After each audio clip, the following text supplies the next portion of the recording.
The rain hammered against the hospital windows as I sat in the uncomfortable plastic chair, watching my father's chest rise and fall with mechanical precision. 3 days. That's how long he'd been unconscious, and 3 days since my brother Noah had arrived from California, immediately taking charge of everything like he always did. The doctors say it could be any time now, Noah whispered to our mother Rebecca as if I wasn't sitting right there. His expensive suit looked out of place in the sterile hospital room, but everything about Noah had always seemed too polished for real life.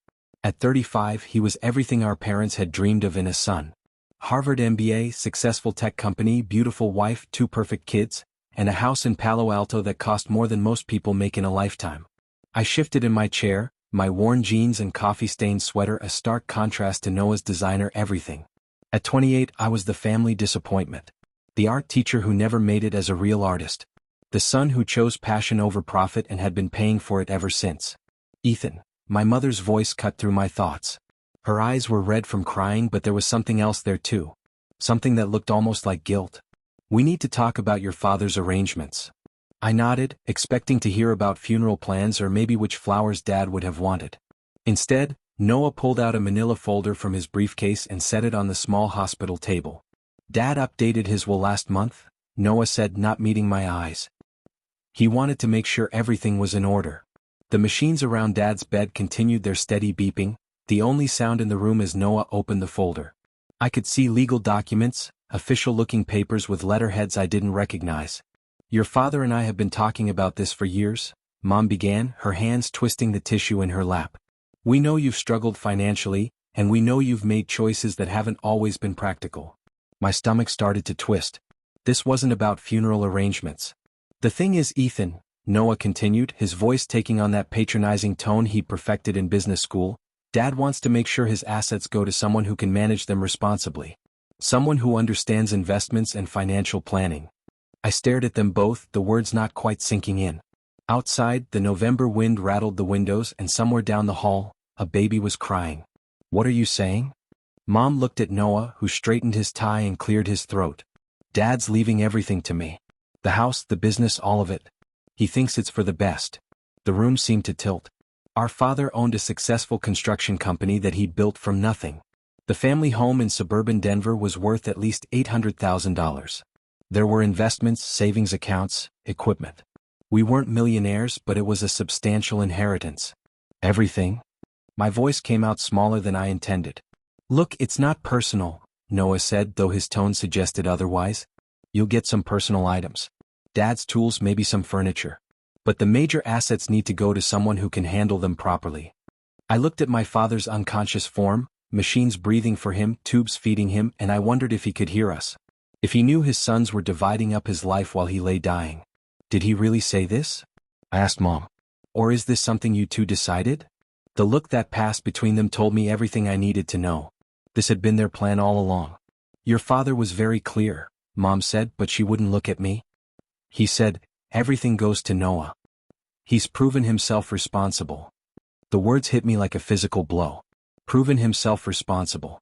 As if my choice to become a teacher, to work with kids, to try to make art that mattered, somehow made me irresponsible. As if the fact that I drove a 10-year-old Honda instead of a Tesla meant I couldn't be trusted with money. Ethan, you have to understand, Noah said, leaning forward with that fake concerned expression he'd worn at every family gathering when he'd ask about my little art projects.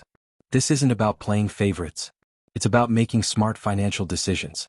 I can invest this money properly. I can grow it. And what am I supposed to do? You'll figure it out. You always do. Besides, you're young. You have time to build something for yourself. I wanted to laugh. Young? I was 28 years old, still living in a studio apartment, still paying off student loans for the art degree my parents had reluctantly paid for while making sure I knew what a waste of money it was. The next few hours passed in a blur. More relatives arrived. My father's brother, Uncle Michael, flew in from Phoenix. Family friends came to pay their respects. Through it all, Noah held court like he was already the head of the family, making decisions about the funeral home, the service, the flowers. I sat in the corner, feeling invisible, thinking about all the times Dad had said he was proud of me. When I'd gotten my teaching job at Roosevelt Elementary.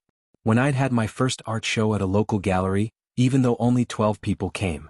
When I'd helped Mrs. Patterson next door fix her fence without asking for payment. Had those moments meant nothing? That night, I drove through the quiet streets of Denver, past the house where I'd grown up, past the school where I taught, past the coffee shop where I sometimes sold my paintings on weekends for barely enough to cover materials. The city looked different somehow, like I was seeing it through someone else's eyes. I ended up at Cheeseman Park, sitting on a bench in the cold, watching the few remaining leaves fall from the trees. This was where Dad had taught me to throw a baseball. Where we'd come for picnics when I was little. Where he'd found me crying after my first heartbreak and told me that pain was just love with nowhere to go. My phone buzzed. A text from Noah, staying at the house tonight to go through Dad's things. Mom needs help organizing. Of course he was. Already moving in, already taking over. I thought about calling in sick tomorrow, but I couldn't.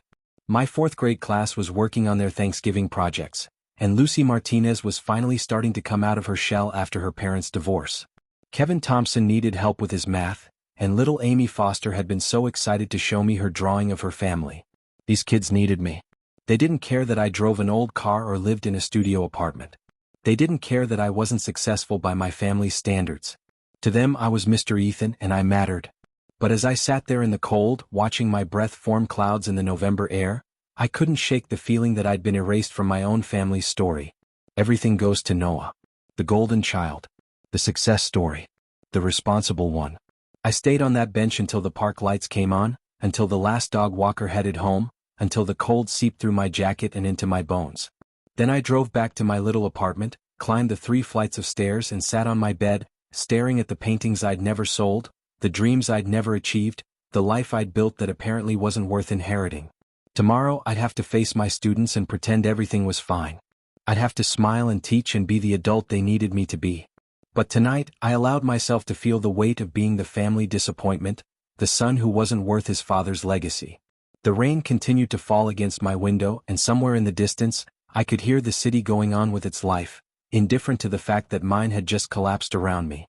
Dad died on a Tuesday morning at 6:47 a.m., just as the sun was coming up over the Denver skyline. I wasn't there when it happened. I was at school helping Jamie Rodriguez with her reading comprehension when the call came. He's gone. Mom's voice was barely a whisper through the phone. I left my class with the substitute and drove straight to the hospital, but by the time I arrived, Noah had already made most of the arrangements. Funeral home, service time, obituary. It was like he'd been planning for weeks. The service was held on Friday at St. Mark's Presbyterian, the church where we'd gone every Sunday when I was growing up. The place was packed. Dad had been well respected in the community. Clients whose homes he'd built, employees from his company, neighbors, friends from his weekly poker game. Everyone had a story about Tom Mitchell, the man who'd built half the new developments in South Denver. I sat in the front pew between Mom and my Aunt Carol, Noah on Mom's other side with his perfect family. His wife Jennifer looked appropriately somber in her black designer dress, and their kids, Isabella and James, sat quietly, probably wondering why they had to fly all the way to Colorado for a grandfather they barely knew. Pastor Williams spoke about Dad's dedication to family and community. About how he'd built not just houses but homes where families could grow and thrive. About his commitment to his employees and his reputation for honest work.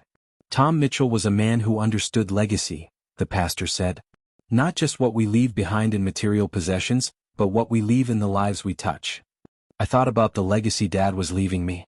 A box of tools and whatever furniture Noah didn't want. After the burial, everyone came back to our house for the reception. It felt strange being there, knowing it wouldn't be ours much longer. Mom had already started packing her things. She was moving to a retirement community in Fort Collins to be closer to her sister. People came up to me all afternoon sharing memories of Dad. How he'd helped the Petersons rebuild after the hail damage last spring. How he'd given Tommy Walsh a job when Tommy got out of prison and no one else would hire him. How he'd quietly paid for the new playground equipment at Roosevelt Elementary after the old set was vandalized. Your dad was so proud of you, Mrs. Patterson from next door told me, squeezing my hand.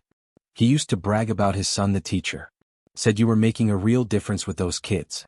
I smiled and thanked her, but inside I was thinking, not proud enough to leave me anything meaningful. The law office of Mitchell, Burke and Associates was located downtown in one of those historic buildings with marble floors and wood paneling that spoke of old money and established power.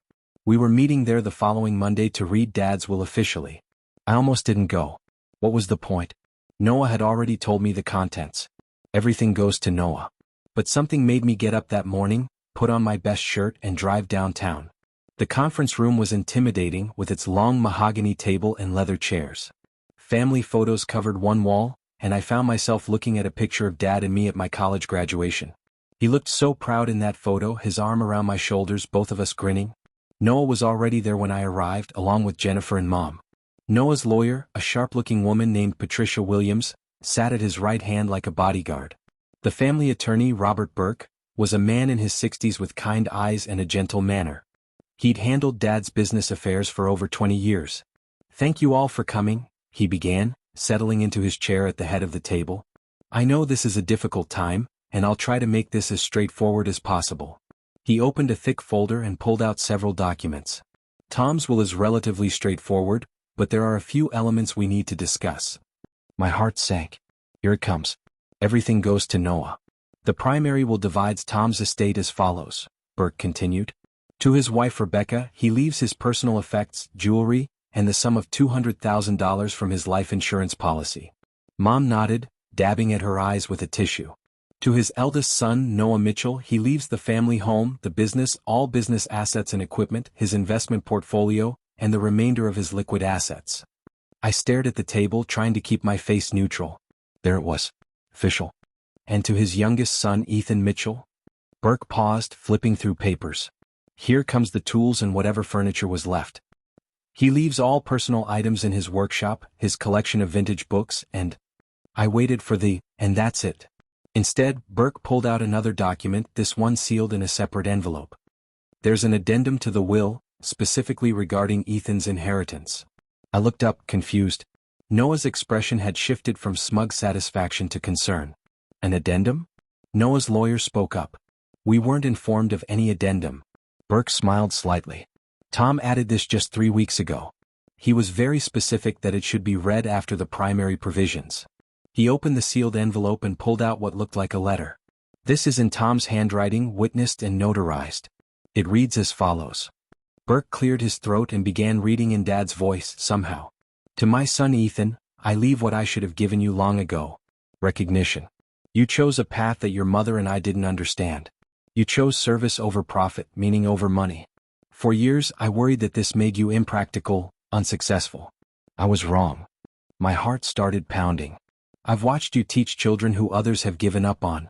I've seen you stay after school to help kids whose parents work 2 jobs and can't be there. I've heard from Mrs. Rodriguez about how you helped her daughter Jamie learn to read. I've seen the art you create not because it will make you rich, but because it needs to exist." Burke paused, looking at me over his glasses. "You are not the son I planned for, but you are the son I needed. You've shown me what success really looks like.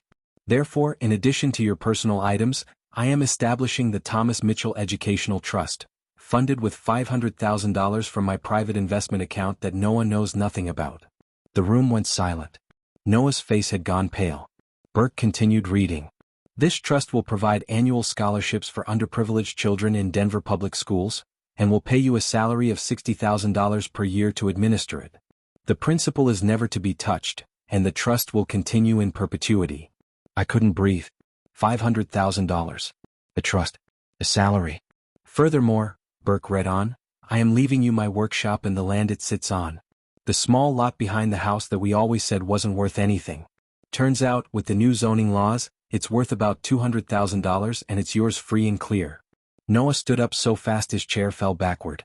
"This is impossible. Dad told me everything was going to me. We discussed this." Burke set down the letter and looked at Noah calmly. "Your father was very clear about his intentions. He told me specifically that he'd let you believe you were getting everything because he wanted to see how you'd handle it." "Handle what?" "Whether you'd show any concern for your brother's well-being. Whether you'd suggest sharing some of the inheritance. Whether you'd demonstrate the generosity and family loyalty he tried to instill in both his sons." The room was spinning. I gripped the edge of the table, trying to process what was happening. Burke picked up another document. "There's more, Ethan. Your father also left you a letter. A personal one." He handed me an envelope with my name written in Dad's familiar handwriting. My hands shook as I opened it. "Son," it began, "if you're reading this, then I'm gone, and you've just learned that your old man was a better actor than you thought. The truth is, I've been proud of you every single day since you chose teaching over a business degree. I was just too stubborn to admit I was wrong about what success looks like." Tears blurred my vision, but I kept reading. Your brother is a good man, but he's always been driven by what others think of success. You've been driven by what success actually is. Making a difference. Caring about people who can't help you climb any ladder. Creating beauty because the world needs it, not because it pays well. I looked up to find everyone staring at me. Noah was red-faced, his lawyer whispering urgently in his ear. Mom was crying, but she was smiling too. There's one condition, Burke said gently. The trust requires that you continue teaching. If you ever leave education, the trust transfers to charity, but you keep the workshop property. I nodded, unable to speak.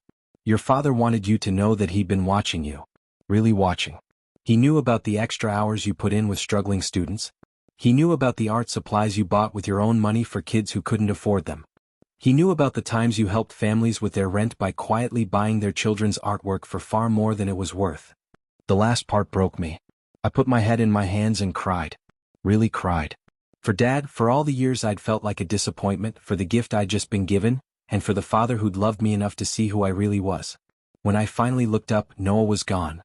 His lawyer was packing up papers, and Jennifer was awkwardly trying to comfort the kids, who were confused by the adults' behavior. He'll come around, Mom said, moving to sit beside me. Your father knew this would be hard on Noah, but he also knew it was right. I stared at the letter in my hands, at Dad's words telling me I was exactly the son he'd needed me to be. For the first time in my adult life, I felt like I belonged in my own family. Noah didn't speak to me for 3 weeks. The silence started immediately after the will reading. He'd stormed out of the law office without a word, and when I tried to call him that evening, it went straight to voicemail. When I called the next day, Jennifer answered. He needs time, Ethan, she said, her voice carefully neutral. This was a shock for all of us. A shock. As if Dad's decision to recognize my worth was some kind of natural disaster. I threw myself into work, both at school and in figuring out what Dad had left me. The workshop behind our childhood home was bigger than I'd remembered.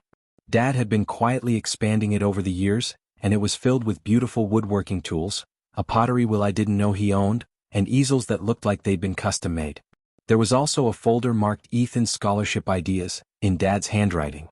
Inside were newspaper clippings about underprivileged kids who'd succeeded in school, notes about families in our neighborhood who were struggling, and a list of expenses that bright kids faced that their families couldn't afford.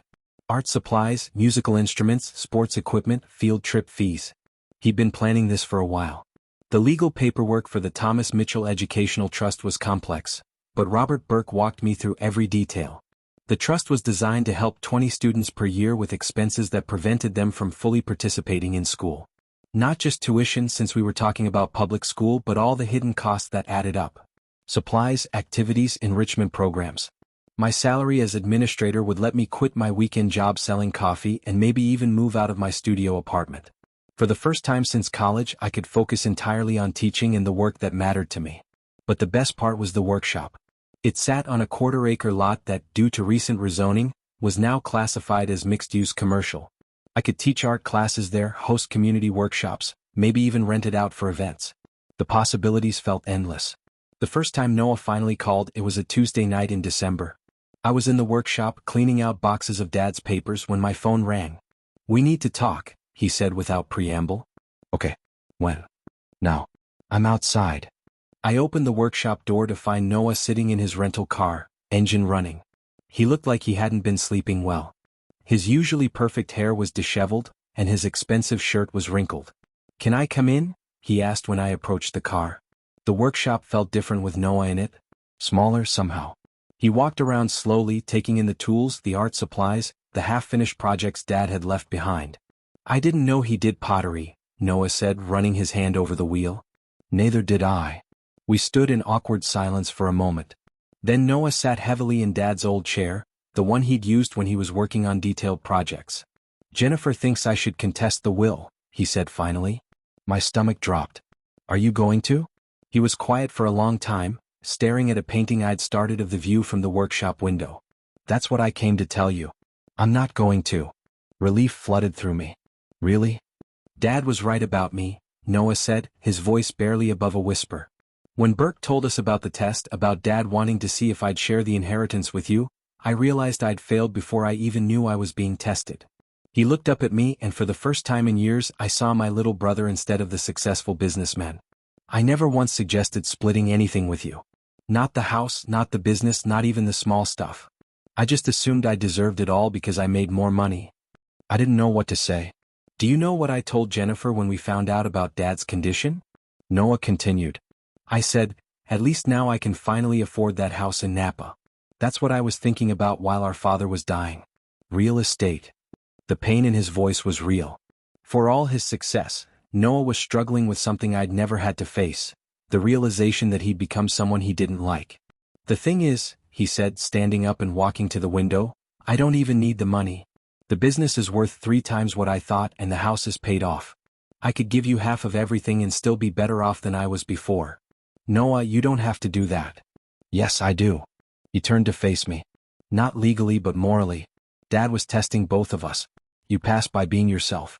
I failed by being who I've become. Over the next hour, Noah told me things I'd never known. How the pressure to be successful had started when we were kids, when I'd shown more natural artistic talent and he'd had to work twice as hard to get good grades. How he'd chosen business school not because he loved it, but because he knew it would make Dad proud. How he built his company not out of passion, but out of a need to prove himself worthy of being Tom Mitchell's son. I used to paint, you know, he said, examining one of Dad's unfinished canvases. Before high school. Remember those watercolors I did of the mountains? I did remember. They'd been beautiful. Mom told me I needed to focus on practical subjects if I wanted to succeed. So I stopped painting and started studying business. I told myself it was a childish hobby. It's not too late to start again. Noah laughed, but it wasn't a happy sound. Ethan, I haven't created anything beautiful in 20 years. I've created profit margins and market share and quarterly reports. But nothing beautiful. We stayed in the workshop until almost midnight, talking about things we'd never discussed. About how the distance between us had grown over the years. About how competition had replaced collaboration in our relationship. About Dad and how we'd both been trying to earn his love in different ways. When Noah finally left, he hugged me goodbye. A real hug, not the awkward back-patting thing we'd done at family gatherings. I want to help with the trust, he said. Not financially, you don't need my money. But I know people in the community. Business owners who might want to contribute, expand what you can do for these kids. I nodded, too emotional to speak. And Ethan? I'm proud of you. I should have said that years ago. The drive home that night, I kept thinking about the boy who used to paint watercolors of mountains. About how success could sometimes be a cage, and how freedom could look like failure from the outside. 2 weeks later, Noah flew back to California, but not before we'd spent a day together going through Dad's business files. He wanted to make sure I understood exactly what he was inheriting, what responsibilities came with it. The company employs 47 people, he explained. Dad always said the business wasn't just about building houses, it was about building lives. Everyone who works there has a family depending on that job. It was the first time I understood the weight of what Noah was taking on. It wasn't just money and assets, it was the livelihoods of nearly 50 families. Will you keep everyone on? I asked. I'm going to try. Dad had some good managers. I think I can transition it to employee ownership over the next few years, let the people who built it with Dad actually own it. That sounded like something Dad would have approved of. On Noah's last night in Denver, we had dinner at Giuseppe's, the Italian place where Dad used to take us for special occasions. Just the two of us, no wives or kids or lawyers or complicated family dynamics. I keep thinking about what Dad wrote in your letter, Noah said over dessert. About how I'm driven by what others think success looks like, and you're driven by what success actually is. You're successful, Noah. You've built something impressive. Have I? Or have I just built a monument to my own insecurity? I didn't have an answer for that. I've been thinking about selling the company in California, he said suddenly. Jennifer and I have been talking about it. Maybe moving back here, closer to family. The kids barely know their grandparents. What would you do? Noah smiled, the first genuinely happy expression I'd seen from him in years. Maybe learn to paint again. Maybe help you with the trust. Maybe figure out what I actually want to do instead of what I think I should do. As we left the restaurant, snow was starting to fall, dusting the Denver streets with white. It was beautiful in that quiet, peaceful way that makes you want to slow down and pay attention. Dad would have liked this, Noah said, looking up at the sky. The snow? No. Talking like brothers again instead of competitors. He was right. Dad would have liked this. In fact, I was starting to think this might have been his plan all along. 6 months after Dad's funeral, I was standing in front of my new 4th grade class at Roosevelt Elementary, looking at 24 faces that reminded me why I'd become a teacher in the first place. Good morning, everyone. I'm Mr. Mitchell, and this is going to be an amazing year. The Thomas Mitchell Educational Trust had officially launched in August, and we'd already helped 15 students with everything from school supplies to music lessons. Lucy Martinez, now in 5th grade, had been our first recipient. Her family couldn't afford the fee for advanced art classes, but the trust covered it, and her drawings were now displayed in the school's main hallway. My new apartment was only 10 minutes from school, in a renovated warehouse that had exposed brick walls perfect for hanging artwork. It wasn't fancy, but it was twice the size of my old studio, with enough space for a real easel and a kitchen table where I could grade papers without having to move my coffee cup. The workshop had become something I'd never imagined. 3 evenings a week, I taught art classes to kids and adults from the neighborhood. Saturday mornings were reserved for scholarship recipients, where we worked on projects that built confidence along with creativity. Sunday afternoons, I kept the space open for community use. Local artists came to work on projects, parents brought their children to explore creative expression, and teenagers had a safe place to hang out after school. Noah had been true to his word about helping. He'd connected me with several local business owners who'd become regular donors to the trust. More importantly, he'd started coming to Sunday afternoon sessions, tentatively at first, then with growing enthusiasm. "I'm terrible at this," he'd said the first time he tried to paint again, staring at a canvas covered with muddy colors. "You're out of practice," I'd corrected. "There's a difference." Over the months, I'd watched my brother rediscover something he'd lost. His paintings were still rough, but they had emotion in them. Joy even. He painted like someone who'd been holding his breath for 20 years and was finally learning to breathe again. Jennifer and the kids had visited twice, and Isabella had surprised everyone by showing real talent with clay sculpting. James, only 8, preferred working with wood, carefully sanding pieces under Noah's supervision with the same intense focus our father had always shown. "Grandpa would have loved this," Isabella had said during their last visit, holding up a small bowl she'd made on Dad's pottery wheel. She was right. Dad would have loved seeing his workshop filled with laughter and creativity, with children learning to make things with their hands. The most surprising development came in October, when Noah called to tell me he was serious about moving back to Denver. "I sold the company," he said, excitement clear in his voice. "Got a good price, enough to buy a house here and still have plenty left over for the kids' college funds." "Where are you thinking of buying?" "Actually, I wanted to talk to you about that. What would you think about us moving into the family house?" I'd been wondering what would happen to our childhood home. Mom had moved to Fort Collins as planned, and the house had been sitting empty except for when Noah visited. "You want to live in Dad's house?" "I want my kids to grow up where we did. I want them to have the same kind of childhood we had before things got complicated between us." It felt right. The house had been built for family, and it needed a family to bring it back to life. "Besides," Noah added, "it's only 15 minutes from the workshop. I could help you with the evening classes, maybe teach some basic business skills to the older kids." That was how I found myself, on a cold December morning exactly 1 year after Dad's death, standing in our old backyard watching Noah's kids build a snowman with the same fierce determination Noah and I had once shown. The workshop was bustling with activity. We were preparing for our first annual holiday show, where scholarship recipients would display their artwork and perform music they'd learned throughout the year. Local news was coming to cover the event, and several city council members had promised to attend. "Ethan?" A small voice interrupted my thoughts. I looked down to see Kevin Thompson, one of my current students, tugging on my jacket. "What's up, Kevin?" "My mom wants to know if she can bring cookies to the art show tomorrow." Kevin's family had been struggling since his dad lost his job in the spring. The trust had helped with school supplies and lunch money, but more importantly, Kevin had discovered he loved working with clay. His small sculptures showed a sophistication that amazed everyone who saw them. "Tell your mom that would be wonderful," I said. "The more cookies the better." As Kevin ran off to rejoin the other kids, I felt a hand on my shoulder.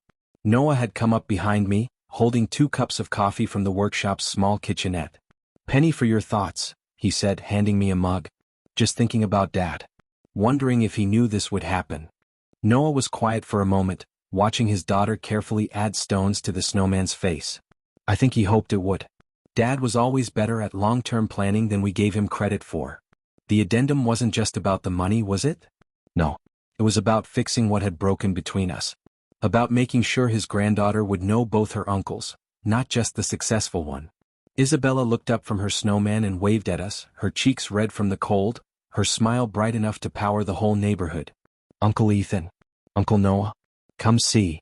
We walked over to admire her creation, a slightly lopsided but charming snowman with a carrot nose and one of Dad's old baseball caps for a hat. "He needs a name," Isabella announced. "What about Tom?" Noah suggested quietly.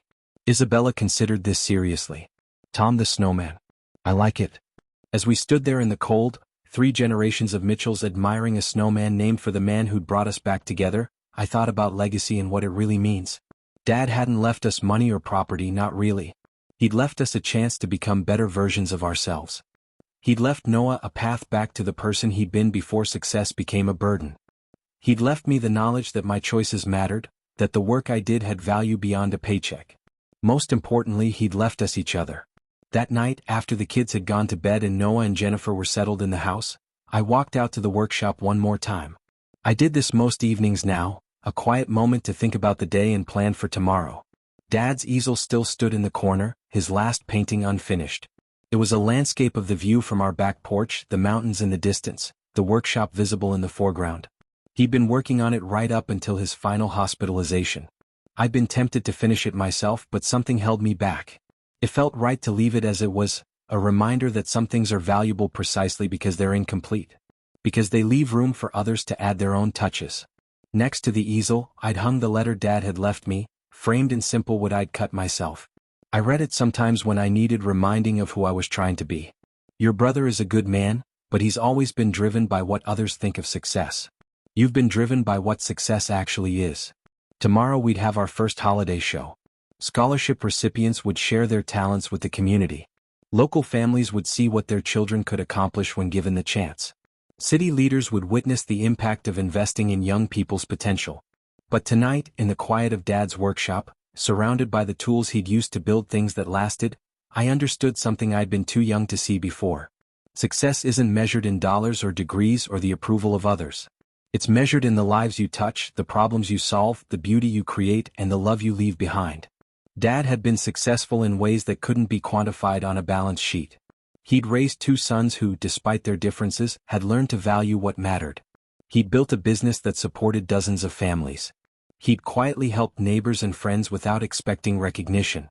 And in the end, he'd found a way to bring his fractured family back together. I picked up one of his brushes, still stiff with dried paint, and carefully cleaned it in the small sink he'd installed in the corner. Then I set it back in its holder, ready for whoever might need it next. The workshop door opened and Noah stepped inside carrying 2 more cups of coffee. "Thought you might want company," he said. We stood together in comfortable silence, 2 brothers who'd found their way back to each other through the wisdom of a father who'd understood them better than they'd understood themselves. "You know what the best part is?" Noah said finally. "What's that?" "Dad gets to win twice. He got to see you succeed as a teacher and an artist, and he got to watch me remember who I used to be before I got lost in all the wrong definitions of success." I smiled, thinking about Dad's competitive streak, how he'd always hated to lose at anything. Yeah, he'd like that. Outside, snow continued to fall on Denver, covering the city in peaceful white. In a few hours, my alarm would go off and I'd get ready for another day of teaching, another day of working with kids who needed someone to believe in them, another day of building the kind of legacy that couldn't be measured in dollars. But for now I was exactly where I needed to be. In my father's workshop, with my brother beside me, surrounded by the tools and dreams of a man who'd known that the most valuable inheritance you can leave your children isn't money. It's the knowledge that they are worthy of love exactly as they are. As we finished our coffee and prepared to close up the workshop for the night, I noticed Noah examining one of Dad's unfinished wood projects, a small jewelry box that needed only sanding and staining to be complete. "Think Isabella would like this?" he asked. "I think Dad would want you to finish it for her." Noah picked up a piece of sandpaper, testing its roughness against his thumb. "I'm going to need you to show me how." "I'll teach you. We have plenty of time." And we did. All the time in the world to learn from each other, to build something together, to honor the man who'd loved us enough to show us what really mattered. The Thomas Mitchell Educational Trust would help hundreds of children over the years to come. The workshop would host thousands of hours of creativity and community. Noah would rediscover his passion for making beautiful things with his hands. I would continue teaching, continue creating, continue proving that success comes in many forms. But that night, as we turned off the lights and locked the workshop door, The most important thing we'd inherited was already complete. We had each other. We had understanding. We had forgiveness. We had everything that really mattered. Dad would have been proud.